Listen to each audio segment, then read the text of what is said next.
how do you get work now and earlier when you started, right? Because it's changed, I'm sure. Yeah, it has, yeah. And I don't know if you have a rep now or if you've had. Yeah, so I'm currently with Agent at Large. They're like mainly production producers and Peter and Agent. So obviously they work very hard to get me out there to find work. But I think the most important thing is when I do, whether I bring work in or they bring work, it's about then winning the work. So that's the hardest part, because if I came in by myself and suddenly someone's talking about a £500,000 production, I cannot do that myself. And no one's going to trust me to do that myself. People want to know they're being looked after. They've got a production company behind you. They've got, it's an established business, and they want to know the crews. Everything has to be detailed, budgets, pre-production, everything, pre-production, things that go through like the business. It's called just to check yourself out, make sure everything's legit. Oh, okay. Sure. But yeah, so I think it's very important to, if you can have a rep, then it just opens the doors for the bigger jobs. What I've learned with film is there's such a huge amount of people that need looking after, booking. There's many factors to a film production, rather than the stills is almost, I won't say producers itself, but it can stop at maybe a team of 7 or 8. The film could run into 20, 30 40, crew. 50, yeah. And then you got to make sure everyone's booked in, everyone's paid for, everyone's doing the right job, and you actually need the right people. So part of my job is actually then, okay, won the job, now I've got to sit down and actually pick the whole crew and who's right for the job. And so they are a support system for me that allows me to carry on working on other jobs as well, because then behind the scenes, they're finishing up a job 2 weeks ago and they're still sending files, liaising with a client,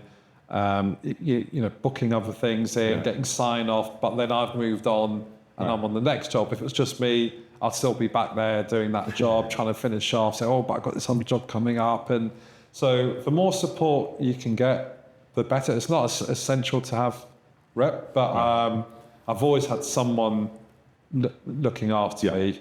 Even from the stills day for me too. Like I started with a stills rep really early on. Yeah, I was very lucky. Even from day one at college, I managed to find someone, and I was very busy, and it's really great. So I can see the benefits of it entirely. But what about you then? So was you? Yeah, so for me, like I started getting jobs on my own first, basically. Like that's one thing that's important to remember. Nobody will sell you like you sell you most of the time, right? Because your passion comes out to people. I mean, some people just aren't people, but I'm a people person, I guess. Have to be.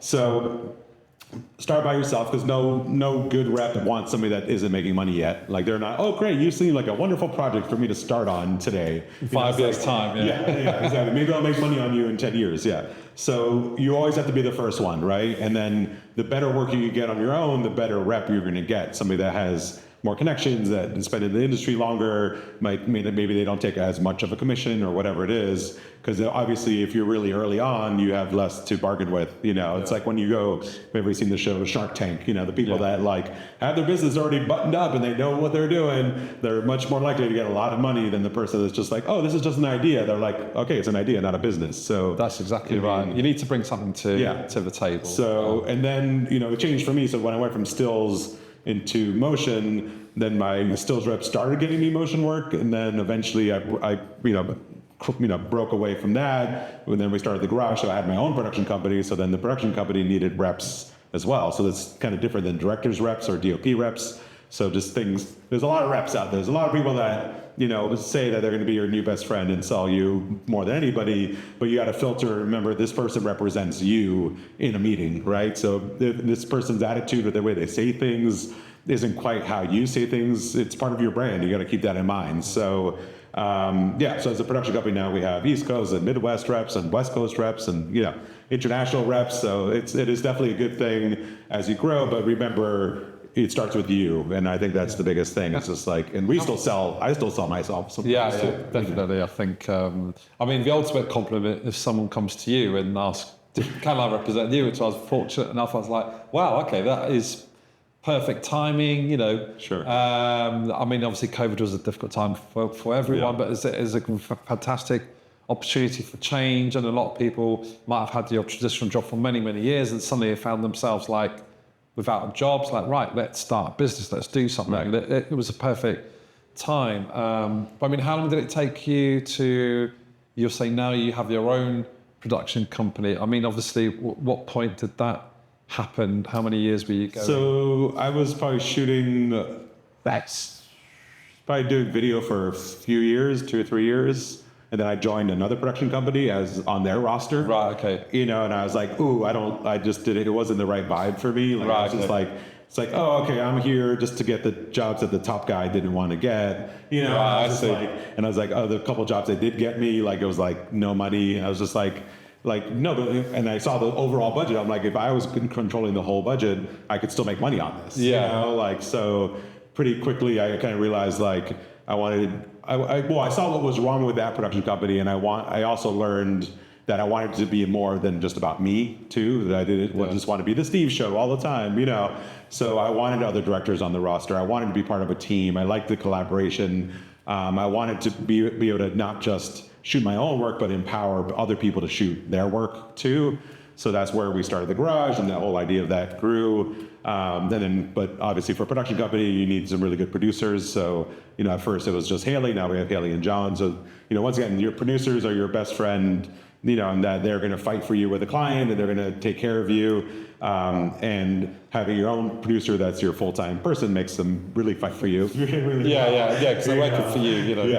But I think people have to realize just how hard they work. We're talking line after line after line on the budget and fighting for everything that would make the shoot great. I'm not losing the things that really matter to me, and clients sometimes, you know, you need to take a big step forward and say, this is how it should be done. You know, not always buckle under pressure and like, we just don't have a budget. It's like, well, unfortunately, sometimes we say, well, we can't do the shoot then. And it's very hard for me because I'd rather be working, but if it means we're going to take so many cut so many corners, right? Or risks. Is the shoot going to be lose money?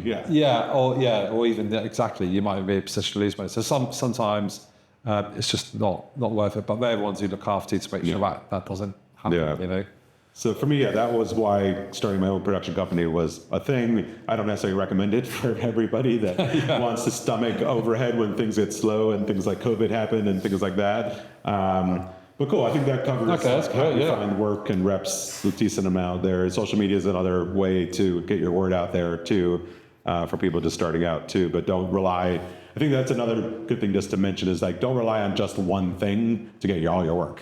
Like not just Instagram, or not just your rep, or not just you selling. Like the more kind of fishing rods you have in the sea with bait on them, the better chance that a job will come in. You know, especially now you have to in this climate. I don't know what things are like in the US, but in the UK things are very, very difficult. I think for a lot of people, you know, people aren't spending how they used to. I would go as far to say I think a lot of people are still living how they did 5 years ago, and they think things should still be run in that way. But then the people who are paying the price are the end people like myself, who then we get the budgets and it's not really enough to do the job we should be doing because they still need to feed hundreds of people in the business that still work there. But things have moved on. So I think you have to be very mindful, very competitive, and really make budgets stretch these days, you know, to really stand out. Yeah. But ultimately, you've got to make it happen. Yeah, exactly. What you've got. Cool. Yeah.